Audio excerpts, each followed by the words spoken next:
Salut YouTube, c'est Jibro. Aujourd'hui, on va jouer à 007 Demain ne meurt jamais sur la PlayStation 1. Alors c'est celui-ci. C'est un jeu de mon enfance. J'avais pas celui-là, moi j'avais pas le double kit, j'avais juste le jeu tout seul. Ça c'est Le Monde ne suffit pas. Là il y a la notice des deux jeux. Et voilà, Demain ne meurt jamais. C'est des jeux qui coûtent pas grand chose de nos jours. Hein. Je crois que le double pack comme ça, il coûte peut-être 12-15 euros. Et le Demain ne meurt jamais, là, il faut compter environ 8-10 euros en complet dans une boîte correcte. Donc c'est vraiment un jeu qui est tout à fait abordable encore de nos jours. Et que moi j'aime beaucoup, je vous le conseille. Et je vais vous montrer ça de suite.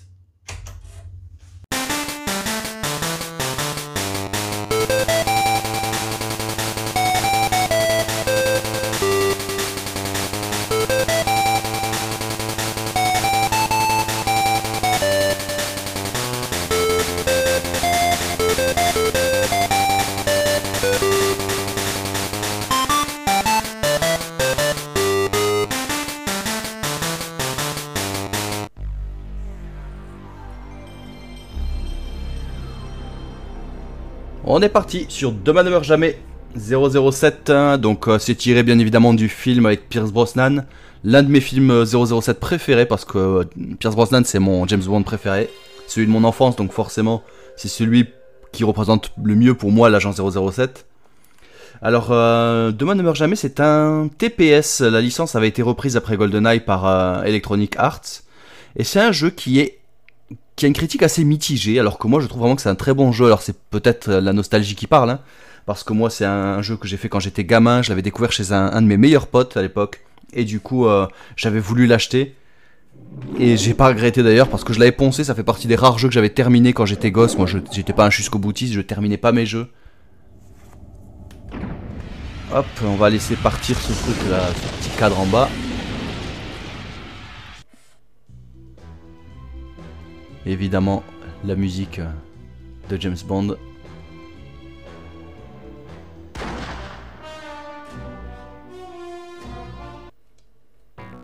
Quelle élégance.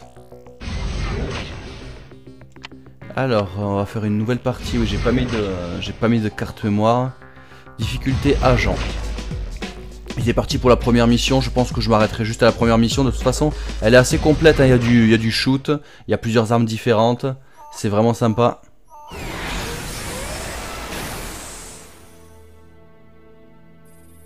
Ah, il m'embête ce cadre là en bas. Dès qu'il y a une nouvelle cinématique ou quoi, il se met.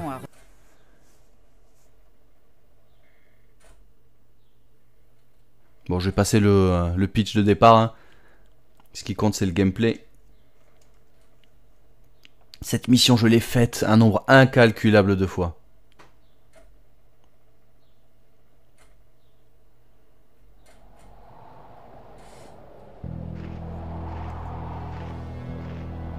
Oh mon dieu, mes yeux, tous ces polygones.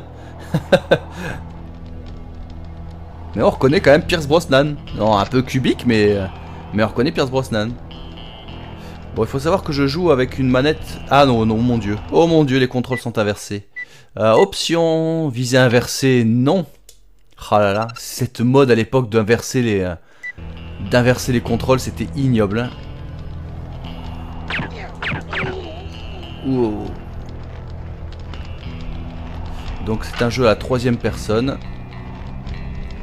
Hop, je vais changer d'arme. Oula, il n'y a que 7 balles, je vais peut-être pas changer d'arme en fait. Avec le pistolet, au moins j'ai les munitions illimitées. Voilà, j'en ai tué un. Il y a l'autre qui va venir en courant.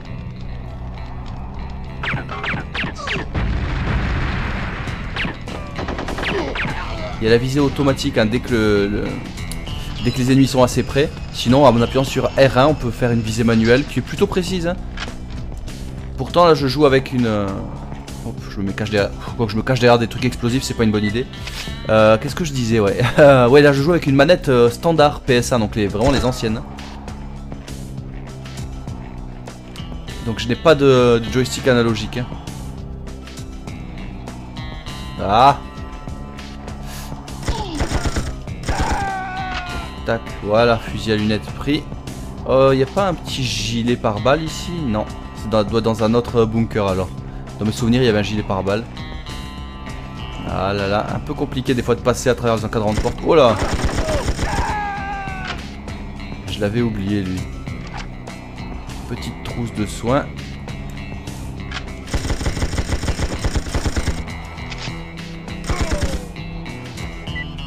Allez, on va sniper.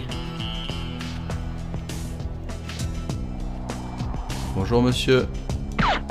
Hop, trop. Boum, tête. Donc ça s'allume en blanc quand on touche un ennemi et en rouge quand on le touche à la tête. Évidemment, un headshot c'est une mort directe.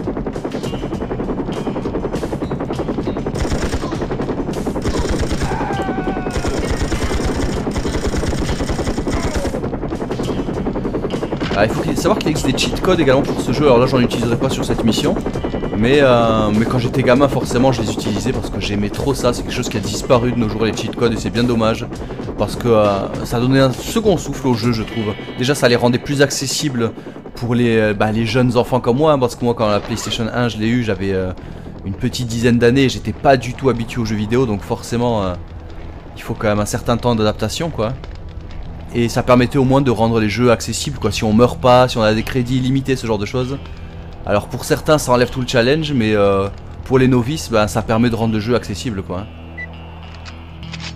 Après moi vous le savez, je suis pas un fan des jeux très durs, très compliqués, hein. Les Souls-like c'est pas ma cam.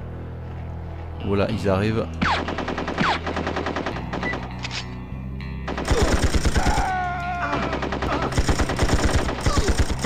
Allez, à la visée auto, c'est approximatif. Aïe, il me tire dessus, l'autre de là-bas. Là on peut prendre des trousses de soins du coup. J'ai également le laser, j'en aurai besoin tout à l'heure pour la mission. Trousse, on appuie sur carré pour l'utiliser.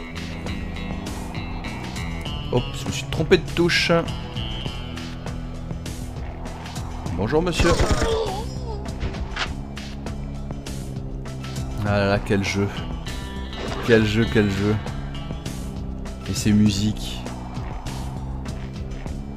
Je crois qu'il y a un type là-haut, hein, ouais.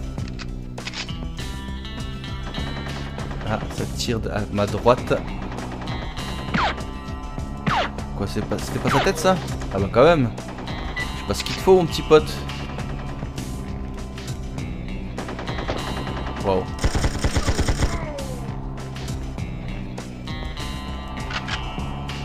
Est-ce que je vais récupérer les trucs là-bas? Bon, c'est pas nécessaire, hein. Je vais rusher un peu le niveau.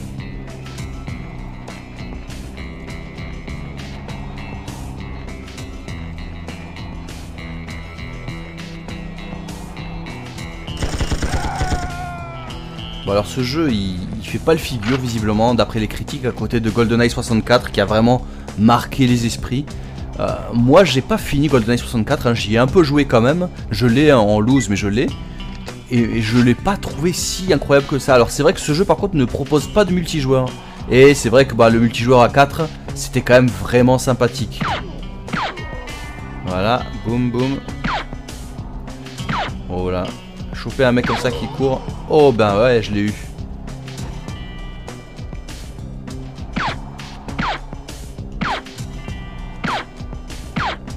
Ok, je pense que le type est trop loin. Parce que j'étais clairement sur lui.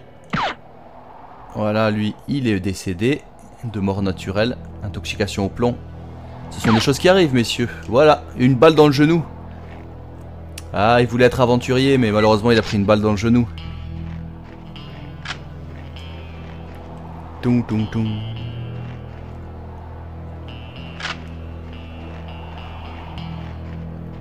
Alors là il faut un pass pour aller là. Là ça par contre c'est le genre de truc qui est pas bien expliqué, surtout que moi je passe toujours tout ce qui est comment ça s'appelle, tout ce qui est pitch de départ et tout ça, et donc du coup je connais à peine les objectifs. Et en fait il faut détruire cette antenne là. Ça fait venir des renforts et il faut tuer les renforts, et parmi les renforts il y a un gars qui a une carte magnétique qui permet de passer cette porte. Autant vous dire que j'ai passé des heures perdues ici à savoir ce que je devais faire quand j'étais gosse.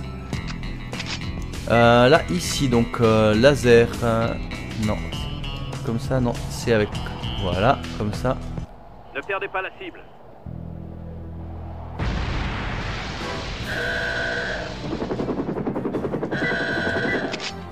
Allez, je reprends ma calache.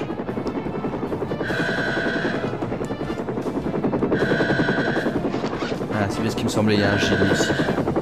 Un gilet pare-balles léger, mais c'est déjà ça.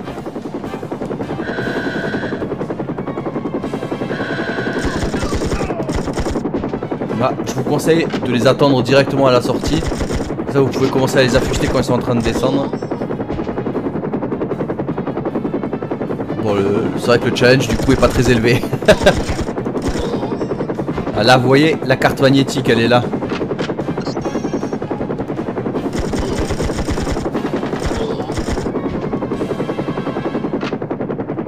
Il y en a encore un. Wow. Ça y est, c'est bon. Allez, je vais vite partir avant qu'il y ait d'autres renforts qui arrivent. Et on va partir sur la dernière partie de cette mission, du coup, qui est la descente en ski. Ça fait partie aussi des trucs que je trouvais géniaux à l'époque. C'est que bah, y a des phases de course-poursuite un peu. Alors là, il y a le début en ski. Il me semble, dans mes souvenirs, qu'il y a une partie en voiture aussi. Et bah, ça renouvelle un peu le gameplay. Je trouve que c'est vraiment très bon. Alors on peut taper un peu à la comment ça s'appelle déjà, à la road rash du coup, là en moto. Et là, hop, en faisant comme ça. Par contre les ennemis eux aussi ils nous tapent généreusement. Alors il faut évidemment éviter de faire ça. Il faut évidemment éviter les troncs d'arbres, ça paraît logique. Et de se faire trop taper par les ennemis.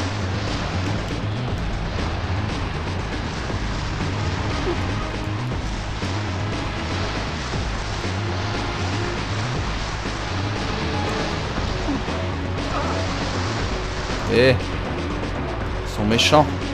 Allez, je me baisse pour aller plus vite. Je fends l'air. Hop, hop, hop. Oh, il y a des trousses de soins de partout, hein. On voit que je joue en facile.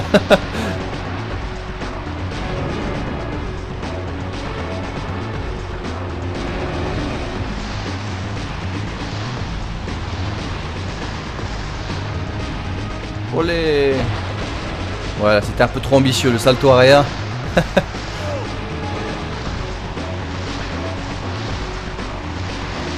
Olé. Wouhou. Magnifique. On peut choisir du coup de faire des petites figures comme ça dans les airs. Ça sert absolument à rien, mais bon. C'est vraiment pour le côté grand spectacle, quoi. Ah, je vois qu'il y a un ennemi qui vient de se manger un arbre juste derrière moi.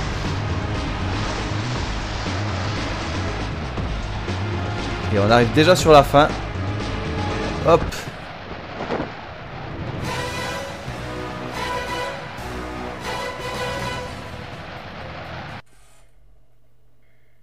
Voilà. Que dire de plus? Ce jeu est excellent.